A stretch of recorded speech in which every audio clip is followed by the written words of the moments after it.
नमस्कार, शंखनाद न्यूज चॅनलच्या मराठी बातमीपत्रात आपलं स्वागत आहे। बघूयात आजच्या महत्त्वाच्या घडामोडी। निर्मला सीतारामन यांनी सादर केला ऐतिहासिक अर्थसंकल्प। डायरेक्टर MCCIA यांच्या बजेटवरती प्रतिक्रिया। केंद्रीय अर्थमंत्री निर्मला सीतारामन यांनी संक्षिप्त अर्थसंकल्प सादर केला। त्यात पंतप्रधान नरेंद्र मोदी यांच्या नेतृत्वाखालच्या सरकारनं निर्मला सीतारामन यांनी अर्थमंत्री या नात्यानं 12 लाखापर्यंतचं उत्पन्न करमुक्त केलं। या अर्थसंकल्पात अनेक महत्त्वाच्या घोषणा केल्या असून विविध वर्गांसाठी विविध तरतुदी करण्यात आल्या। या अर्थसंकल्पात 2025-26 वर्षासाठी अंदाजे 48 कोटी रुपये खर्च होईल असा अंदाज आहे। पायाभूत सुविधांवर विशेष भर देण्यात आलाय आणि तूट कमी करण्यावर लक्ष केंद्रित करण्यात आले। गरीब, महिला, शेतकरी आणि इतर सामाजिक घटकांसाठी भरीव तरतुदी करण्यात आल्या। त्यावर मोठा खर्च होणार आहे। आयकरात भरीव सूट दिली आहे, जे इन्कम टॅक्स भरणाऱ्यांसाठी एक चांगलं पाऊल आहे। यामुळे देशातील आर्थिक सायकलला गती मिळण्याची शक्यता आहे। अशा प्रकारच्या विविध प्रतिक्रिया आल्या। आज जो अर्थमंत्र्यांनी अर्थसंकल्प सादर केलाय त्याचं आम्ही MCCI म्हणून स्वागत करतो। आजच्या अर्थसंकल्पामध्ये अर्थमंत्र्यांनी सांगितलेलं आहे की जे सद्य वर्ष आहे 24-25 त्या वर्षामध्ये त्यांनी सांगितलं होतं की 48 लाख कोटीचा खर्च होईल, तर त्यांनी रिवाइज करून ते सांगितलेलं 47.16 कोटीचा तो खर्च झालेला आहे या सध्या चालू वर्षामध्ये। एवढा होईल असा त्यांचा अंदाज आहे। या अर्थसंकल्पामध्ये त्यांनी सांगितलं होतं की 11.1 लाख कोटी, मागच्या वेळी सांगितलं होतं एक वर्षापूर्वी 11.1 लाख कोटी हे कॅपिटल एक्सपेंडिचर म्हणजे पायाभूत सुविधांवरती असा खर्च असेल, तर तो 10 लाख कोटी होईल असं त्यांनी आता सांगितलेलं आहे। हे 24-25 विषय। आणि जो फिस्कल डेफिसिट आहे म्हणजे तूट असते, राजकोषीय तूट, वित्तीय तूट आपण ज्याला म्हणतो, ती असते, ती 4.9% होणार होती, तर आता ती 4.8% असेल म्हणले। तर ही चांगली गोष्ट आहे। यामुळे आपण याला चांगलं बजेट म्हणतो। पुढल्या वेळेचं जे बजेट आहे 25-26 साठी, त्यासाठी सुद्धा त्यांनी भरीव तरतुदी केलेल्या आहेत। त्यात त्यांनी प्रामुख्याने सांगितलेलं आहे गरीब म्हणजे पुअर, त्यासोबतच त्यांनी सांगितलं युथ, यासोबतच महिला आणि शेतकरी यांवरती खूप लक्ष देण्यात आलेलं आहे बजेटमध्ये। आणि वेगवेगळे विषय त्यांनी त्यामध्ये मांडलेले आहेत। यामध्ये मुख्य प्रामुख्याने लक्ष द्यायला हवं की इन्कम टॅक्सचा जेव्हा विचार येतो, कारण यामध्ये सर्वांना जास्त हे महत्वाचं वाटतं, कारण प्रत्येकासाठी ही महत्वाची बाब आहे। त्यामध्ये त्यांनी भरीव अशी तूट केलेली आहे, दिलेली आहे। आपल्याला जे इन्कम टॅक्स भरायला लागतं त्यामधनं 12 लाख पर्यंत ज्यांचं इन्कम आहे किंवा 12.75 लाख पर्यंत ज्यांचं इन्कम आहे, त्यांना या ना त्या कारणाने जी तरतुदी केली आहे त्यामुळं कुठलंही टॅक्स भरायला लागणार नाही। ही एक सगळ्यात चांगली गोष्ट आहे। याचा फायदा काय, तर यामुळे कन्झम्पशन हे वाढेल। कन्झम्पशन वाढल्यामुळं आपला GDP वाढेल, तर ही एक चांगली तरतूद आहे। दुसरी गोष्ट, कॅपिटल एक्सपेंडिचर जे आहे गव्हर्नमेंटचं ते वाढत जातंय, ही दुसरी चांगली गोष्ट आहे। त्यासोबत त्यांनी सांगितलं की एम्प्लॉयमेंट हे महत्वाचं आहे, रोजगार उत्पत्ती ही महत्वाची असते। तर रोजगार उत्पत्तीसाठी त्यांनी गिग वर्कर जे आहेत ते 1 कोटी लोकांसाठी त्यांना मदत करतायत, ते जे काही फॅसिलिटीज देऊन किंवा त्यांना त्यांचं इन्शुरन्स देऊन किंवा हेल्थ इन्शुरन्स देऊन। त्यासोबतच MSME साठी म्हणजे जे 250 करोड पेक्षा छोटे उद्योजक आहेत त्यांच्यासाठी भरपूर सवलती त्यांनी आणलेल्या आहेत। आणि त्यांचं जे टर्नओव्हर लिमिट वाढवली आहे, म्हणजे जास्तीत जास्त लोकांना या स्कीमचा फायदा घेता येईल MSMEs ना। आणि मग टुरिझम विषयी त्यांनी सांगितलेलं आहे की 50 वेगवेगळे सेंटर्स देशभरामध्ये, म्हणजे महाराष्ट्रामध्ये भरपूर येतील त्यातली सेंटर्स, ती विकसित केली जातील। मुद्रा लोनचा फायदा लघुमध्यम उद्योजक आणि उद्योजिकांना होतो, त्यामध्ये भरीव तरतूद केलेली आहे। आणि यासोबतच आज आपल्याला माहिती आहे सर्वांना, हे AI-MLचं युग आहे, त्यामध्ये डीप टेक्नॉलॉजीचं खूप महत्व आहे। तर त्यासाठी सुद्धा जी भरीव तरतूद केली आहे त्याचाही मोठा फायदाच होणार आहे। तर असा सर्वंकष अशा अनुषंगाने जर पाहिलं तर याला एक चांगलं बजेट म्हणायला लागेल। यामध्ये निगेटिव्ह मोठं असं कुठलंही दिसलेलं नाहीये। सर्वात मोठा पॉझिटिव्ह वैयक्तिकरित्या पाहिला तर इन्कम टॅक्सचा बेनिफिट दिसतोय, आणि जर उद्योग व्यवसाय म्हणून पाहिला तर MSMEs साठी ज्या स्कीम्स त्यांनी सांगितलेल्या आहेत, इन्क्लुडिंग क्रेडिट गॅरंटीज वाढली किंवा त्यांच्या लिमिट वाढणं, त्यांचं टर्नओव्हरची लिमिट वाढणं, या सर्व गोष्टींमुळे यांना एक पॉझिटिव्ह बजेट असं आपण म्हणू शकतो। सर, सगळ्यात महत्वाचा निर्णय म्हणावा लागेल की 12 लाख रुपयांपर्यंतचे ज्यांचं उत्पन्न आहे त्यांना याच्या पुढे टॅक्स जो आहे तो लागणार नाही। याचा छोट्या गोष्टींवरती कसा परिणाम होणार आहे, म्हणजे तुम्ही असं म्हणालात की GDP वाढायला मदत होईल, तर ते टॅक्स स्लॅब जो आहे तो एकदा समजावून सांगा की नक्की काय होणार। असं होईल की आता अर्थमंत्री महोदयांनी सांगितलं, ज्यांचं 12 लाख पर्यंत उत्पन्न आहे त्यांना 80,000 रुपये टॅक्स भरायला लागेल। मात्र त्यांनी ती सूट दिलेली आहे, त्यात सुद्धा नवीन स्लॅब नुसार ही सूट दिलेली असल्यामुळं माझ्याकडे जर 80,000 जास्त उत्पन्न असेल, जास्त माझी सेव्हिंग असेल, जास्त बचत असेल, तर ती मी कुठल्या ना कुठल्या कारणासाठी खर्च करू शकतो. मग मी एखादी टूर घेईन, की मी एखादं व्हाईट गुड इक्विपमेंट घेईल, की मी आणखी एखाद्या कुठल्या चांगल्या गोष्टीसाठी उपयोग करेन त्याचा. यामुळं कुणाचा तरी उद्योग वाढणार आहे. त्यामुळे तिथं काम करणाऱ्या लोकांचा रोजगार वाढणार आहे. त्यामुळे त्याचं मॅन्युफॅक्चरिंग मागचं वाढणार आहे. हे जे इकॉनॉमिक सायकल असतं ते आणखी जास्त फास्ट वाढेल. कारण बचत वाढतेय. त्यामुळं हे इकॉनॉमिक सायकलची जी ग्रोथ आहे, इकॉनॉमिक सायकलची स्पीड आहे ती वाढतेय. त्यामुळे आपली इकॉनॉमिक ग्रोथ जास्त होतीये. इन्शुरन्स सेक्टरमध्ये 100% FDI ला त्यांनी परवानगी दिलेली आहे. त्याचा काय परिणाम होईल इन्शुरन्स सेक्टरवरती? ही खूप चांगली गोष्ट आहे. त्यांनी जी लिमिट 74% ची आता 100% केली आहे. कारण भारतामध्ये जगभरामध्ये जर पाहिलं, आपण पहिल्या 5 देशांमध्ये आहोत पूर्ण जगभरात. मात्र आपला इन्शुरन्स जो आहे तो खूप कमी आहे. इन्शुरन्सचा जो प्रिव्हॅलन्स आहे. त्यामुळे होतं काय, बऱ्याच लोकांना सगळ्यात एक महत्वाचं कारण गरिबीचं आपलं काय माहितीये, ते म्हणजे आपली हेल्थ केअरचा खर्च आहे. एकदा कोणी जर आजारी पडला, ज्याचं उत्पन्न 20, 25, 30, 50,000 असेल, एकदा आजारी पडला, 2 लाख खर्च जर त्याला आला, तर पूर्ण त्याचं कंबरड मोडतं त्याच्या कुटुंबाचं, त्याचं एकट्याचंच नव्हे तर. तर इन्शुरन्स जर असेल तर असं होणार नाही. तो परत एकदा उद्योगामध्ये किंवा त्यांच्या कामामध्ये रुजू होऊ शकेल. त्यामुळे इन्शुरन्स हे खूप महत्वाचं आहे. या ज्या कंपन्या आहेत त्या 100% लिमिट केल्यामुळे जास्तीत जास्त कंपन्या इथे येतील, त्या इन्शुरन्स देऊ शकतील. कॉम्पिटिशन जर वाढली तर इन्शुरन्सचं प्रीमियम आपल्याला जे द्यायला लागतं ते कमी होईल. त्यामुळे ही चांगली बाब आहे. सर, काय होतं की आता अनेक लोक हे जास्तीत जास्त शेअर्स मध्ये पैसे गुंतवतात, कारण बाकी गुंतवणुकीमध्ये त्यांना बेनिफिट एवढा मिळत नाही. आपण शेअर्स मध्ये कसं आहे की वर्षाच्या आत विकले शेअर्स तर त्याच्यावर सरचार्ज बसतो, पण तो सरचार्ज हा जास्त आहे, म्हणजे 12.5%. तो जर कमी केला असता तर त्याचा बेनिफिट झाला असता ना गुंतवणूकदारांना. बरोबर आहे. कुठलाही देश जेव्हा प्रगत होत असतो तेव्हा जास्तीत जास्त लोकांनी कर भरायचा आणि प्रत्येकाने भरणारा कर हा कमी असावा, हे चांगलं असतं. हे प्रगतीचं लक्षण आहे. त्यामुळे तसं झालं असतं तर आणखी आनंद झाला असता. पण आपण हेही समजून घ्यायला हवं, ते एक ॲडिशनल इन्कम आहे शेअर मार्केटमध्ये गुंतवणूक करून मिळणारं. ठीक आहे. जिथं आपल्याला 7 लाखाची लिमिट 12 लाखापर्यंत वाढते, तो आनंद माझ्या मते खूप जास्त आहे. 12.5चा 10% न होण्याच्या दुःखापेक्षा. ठीक आहे. तेही होईलच कदाचित भविष्यामध्ये, याची अपेक्षा आपण करूयात. Thank you so much.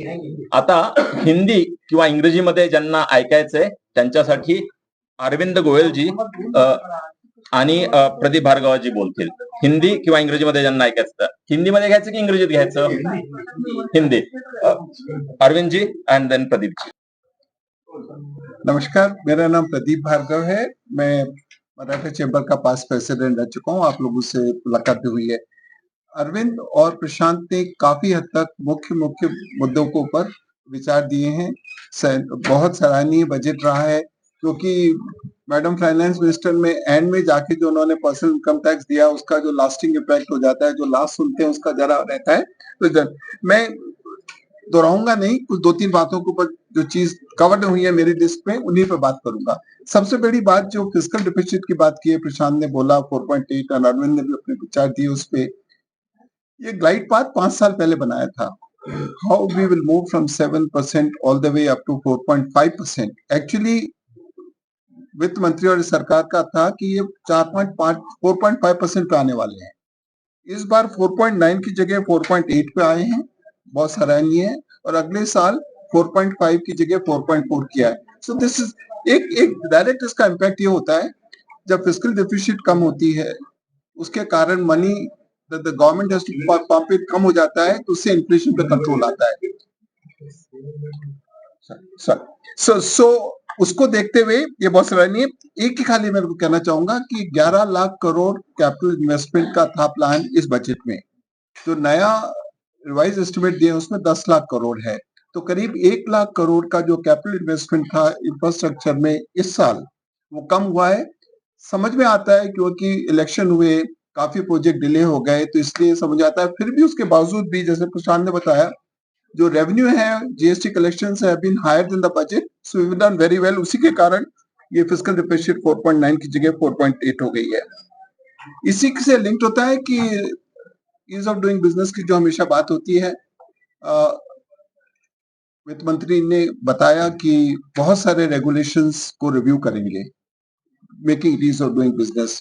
हमको एक चीज का ध्यान होना चाहिए कि इंडस्ट्री जो हम चलाते हैं, भारत सरकार से हमारा टच पॉइंट कुछ होते हैं, ज्यादा टच पॉइंट होते हैं हमारे स्टेट गवर्नमेंट से, लोकल बॉडीज से। तो ईज ऑफ डूइंग बिजनेस भारत सरकार जो भी करेगी अच्छी बात है, अगर स्टेट गवर्नमेंट अगर उसको नहीं मैच करती है तो हमारा ईज बिल्कुल अनईज हो जाता है। हर एक का ये अनुभव रहा है कि भारत सरकार के प्रति इतना ज्यादा तकलीफ नहीं होती है। तकलीफ मतलब ईज ऑफ डूइंग बिजनेस है, स्टेट में है। मैं 2-3 छोटी सी बात कहना चाहूंगा कि टैक्स रिलीफ के ऊपर बहुत चर्चा हुई। एक्चुअली देश में प्रॉब्लम नौकरी की नहीं है, वेज की प्रॉब्लम है। अगर खासकर अगर आप देखिए, more and more informal workers जो बाहर थे वो फॉर्मल सेक्टर में आने लगे हैं। उनका आज भी मिनिमम वेज मिलता है। आज भी जो मिनिमम वेज वो है जो कि कई साल से रिवाइज नहीं हुआ है। तो 12 लाख वाले को 80,000 मिलना, किसी को 10% कम होना, पर 90% ही कम है। सो हमारे को समस्या ये है कि कॉर्पोरेट सेक्टर और इनके वेज को बढ़ाना चाहिए। इकोनॉमिक सर्वे में भी आया था, ऑफ कोर्स ये बजट में आएगा, इकोनॉमिक सर्वे में भी आया था कि कॉर्पोरेट प्रॉफिट्स बढ़े, कॉर्पोरेट ग्रो हुई है और वेज एक्सपेंसेस नहीं बढ़ पाए, नहीं बढ़ाए गए हैं। तो वो एक चीज देखनी होगी। गिग वर्कर्स के लिए जो बताया बड़ी अच्छी बात है, क्योंकि वो भी एक थिंग्स। मैं 2-3 पॉइंट जो ऐड करना चाहता हूँ। नेशनल मैन्युफैक्चरिंग मिशन का जो किया है उससे होगा, और nuclear 100 gigawatts of nuclear power for energy independence, energy security, बहुत बड़ा कदम है ये, क्योंकि हमारी क्षमता हमेशा से रही है न्यूक्लियर में, हम उतना बढ़ाए नहीं है। 2047 तक अगर 100,000 मेगावाट और ऐड करना है, ये बहुत बड़ी बात है। और छोटे स्मॉल न्यूक्लियर भी इसमें किए। तो and I just want to sum up कि कॉमन मैन के लिए तो बहुत अच्छा है, इंडस्ट्री के लिए भारत सरकार की तरफ से अच्छा है। इंडस्ट्री को अब आगे आके करना चाहिए, जैसे कि सरकार किस हद तक इन्वेस्टमेंट करेगी, हमारी भी कुछ जिम्मेदारी बनती है। Budget is not an occasion कि सरकार को हम कहें, हमको भी कुछ सोचना है। तो मराठा चेंबर एंड इंडस्ट्री का ये बनता है कि सरकार इन्वेस्टमेंट सरकार ही नहीं करती रहेगी, हम लोग भी प्रॉफिट बना रहे हैं, सरप्लस है, तो हम लोग को भी कुछ इन्वेस्टमेंट करना चाहिए, उससे हमारा काम।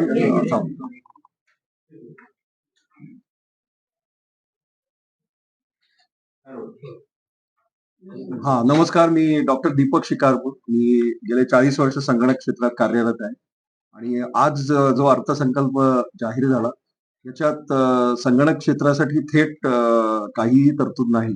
म्हणजे तुम्ही जर बघितलं असेल तर त्यांनी 1.5 तासाच्या भाषणात संगणक हे नाव पण घेतलं नाही. पण तरी सुद्धा या क्षेत्राला अप्रत्यक्षरित्या अनेक गोष्टी मिळालेल्या आहेत. विशेषतः छोट्या गावातील जे संगणक उद्योग आहेत त्यांचा काही प्रकारे फायदा होणार आहे. एकतर अनेक विमानतळ छोट्या छोट्या गावात येणार आहेत, त्यामुळे तिथं तो उद्योग वाढू शकेल. त्याचबरोबर उद्योगात काम करणारे जे कर्मचारी असतात आणि सर्वसामान्य कंपन्यांमध्ये 1 लाखाच्याहून कमी पगार असणारे जवळजवळ एक 50% लोक असतात. त्यांना सगळ्यांना आयकराच्या लाभाचा नक्कीच फायदा होईल. त्याचबरोबर ग्रामीण प्रायमरी हेल्थ सेंटर्स म्हणजे प्राथमिक आरोग्य केंद्रांना हायस्पीड बँडविड्थ ब्रॉडबँड मिळणार आहे. 50,000 अटल टिंकरिंग लॅब्स या शाळांमध्ये होणार आहे.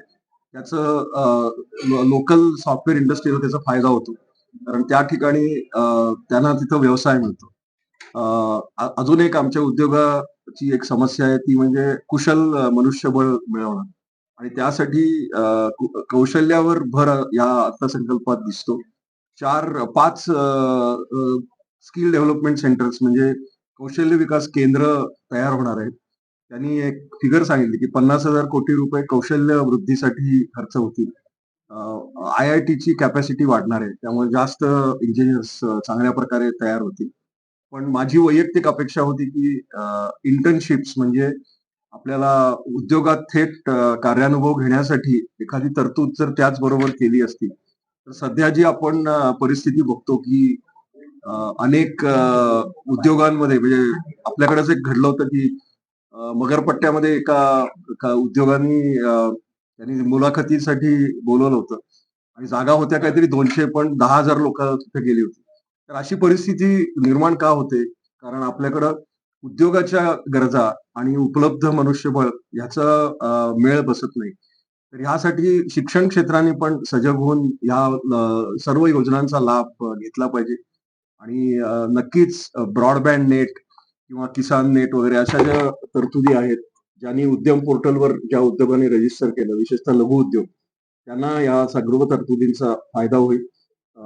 आपण जी एक प्रोव्हिजन बघितली की एफडीआय इन्शुरन्स म्हणजे 100% विमासाठी तुम्ही व्यवसाय करू शकता.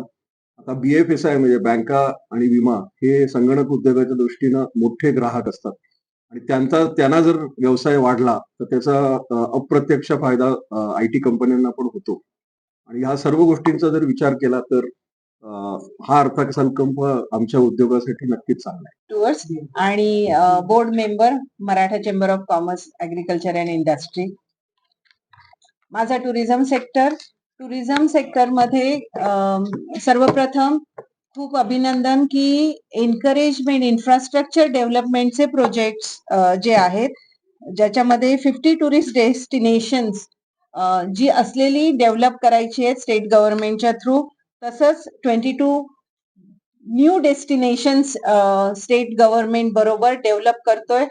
ते खूप एनकरेजिंग आहे कारण त्याच्यामुळे इनबाउंड टुरिझम आणि देशांतर्गत टुरिझम मोठ्या प्रमाणात वाढेल. तसंच बुद्धिस्ट सर्किट आपण डेव्हलप करतोय आणि त्याच्यामुळे स्पिरिच्युअल टुरिझम लाही बढावा मिळणार आहे. काही एनकरेजिंग गोष्टी म्हणजे जे एअरपोर्टचं इन्फ्रास्ट्रक्चर डेव्हलप होते, जे नवीन एअरपोर्ट तयार होत आहेत त्याच्यामुळे जवळजवळ 4 कोटी ऍडिशनल लोकांचं सोय होणार आहे.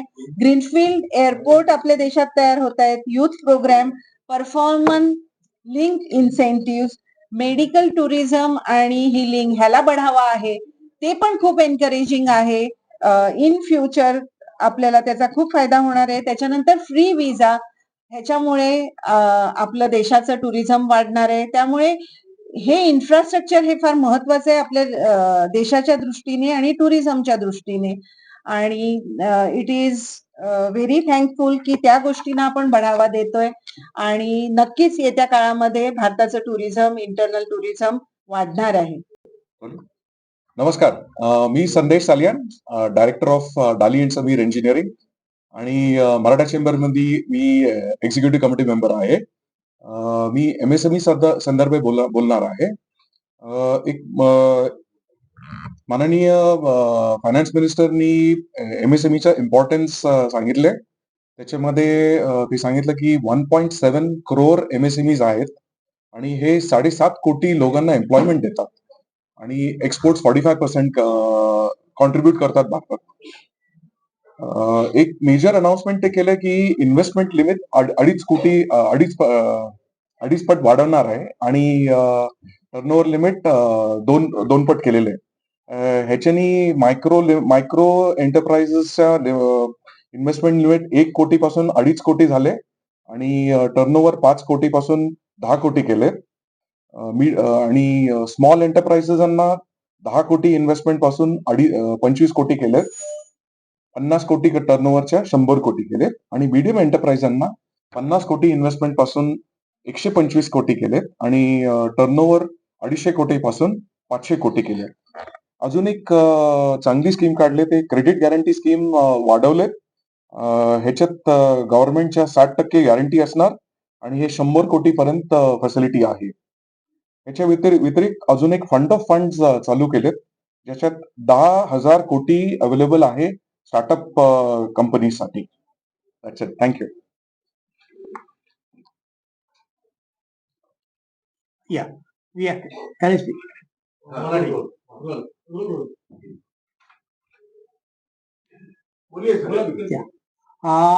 We can expect very little from a budget as far as the import and export is concerned, because being a signatory to the World Trade Organization's charter, the era of incentives and the benefits are gone.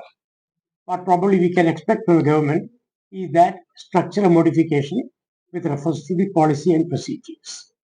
And from that point of view, look at it, there's only one line saying that air cargo, the clearance and custom clearance have been now made user friendly. Other than that, we don't find anything.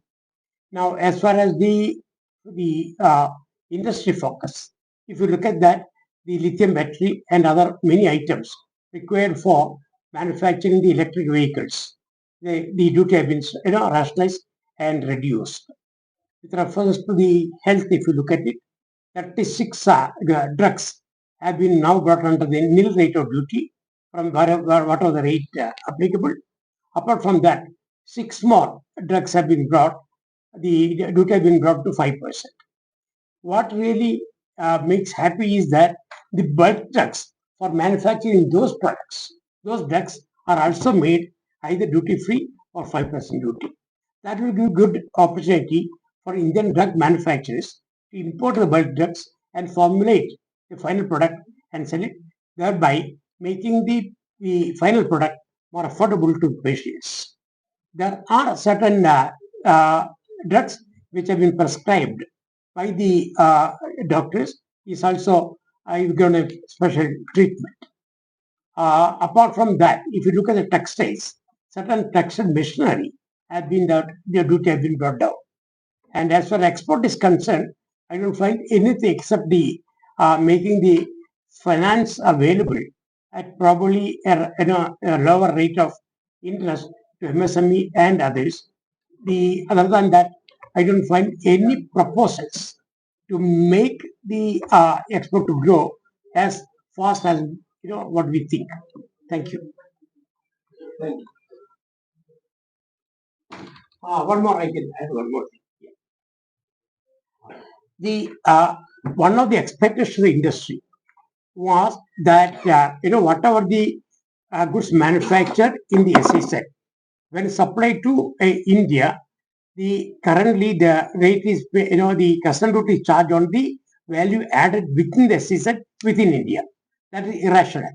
So there was a proposal that the government should consider that they should charge only their duty which was foregone on the inputs used in the manufactured export products.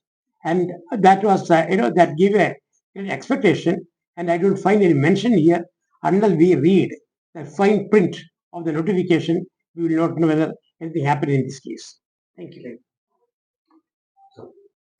पुन्हा भेटूयात नवीन बातमीपत्रासह. तोवर नमस्कार.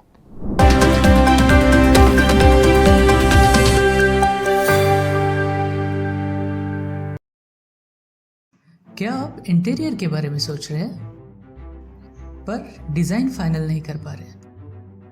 Home interior या office interior, किसी भी design idea को reality में कैसे बदले, आज हम ये जानेंगे इंडस्ट्री एक्सपर्ट्स से. हमारी कंपनी जो है डिजाइन ब्यूरो, उसमें interior designing, renovation, architectural design, landscaping end renovation, furnitures, ये सारे जॉब्स हमारे यहाँ होते हैं. और पिछले 20 साल से हम लोग इस फील्ड में हैं. और इसमें 2 से 3 कैटेगरी आप इसको डिवाइड कर सकते हैं, जिसमें कि हम रेसिडेंशियल बोलते हैं, कमर्शियल बोलते हैं और रिनोवेशंस बोल सकते हैं. बेसिकली क्लाइंट्स की नीड्स को अंडरस्टैंड करना, सो नीड बेस्ड एनालिसिस हमारे यहाँ होता है. सो क्लाइंट्स के लिए हम लोग परफेक्ट इसलिए हो जाते हैं, या हम उनके लिए दोबारा या किसी क्लाइंट्स के लिए हम चौथी बार काम कर रहे हैं because of their confidence with us, कि वो हमारे ऊपर रिलाई करते हैं. हम लोग अमित को पहले से ही जानते थे, तो उनको हमने बुला के उनको जो स्ट्रक्चर है, यहाँ पे ब्रिक्स वर्क चल रहा था तभी से उनको कांटेक्ट किया, उन्हीं को जगह दिखाई, उनको स्पेस डिजाइन करने के हिसाब से कांटेक्ट किया. उन्होंने डिजाइन बना के दिया काफी अच्छा. जो भी उसमें जो भी चेंजेस थे उनको वर्कआउट किया हमने. जब जो मटेरियल लेना था वो साथ में हमारे आए, सिलेक्शन के लिए आए. वो जो भी सारा सिलेक्शन उन्होंने काफी अच्छे से करवाया. जो भी उसके बाद में जो एक्सपेक्ट था उससे ज्यादा बेटर ऑफिस उन्होंने बनवाया. बजट अगर आपका लिमिटेड है तो लिमिटेड बजट में भी आप एक अच्छा इंटीरियर कर सकते हैं, ये हमारा विश्वास है. और हमारे क्लाइंट्स के लिए हम वही दे रहे हैं और उसी से हमारा क्लाइंटल बड़ा है. हर क्लाइंट की एक अलग स्टोरी होती है, उनका एक अलग रिक्वायरमेंट्स होता है. कई बार ये सारा मिस आउट हो जाता है. हम अपने डिजाइन उन पे लाते हैं, वो नहीं होना चाहिए. उनको क्या चाहिए वो हम डिलीवर कर सकते हैं, बस वो उनके बारे में हमको समझना पड़ेगा.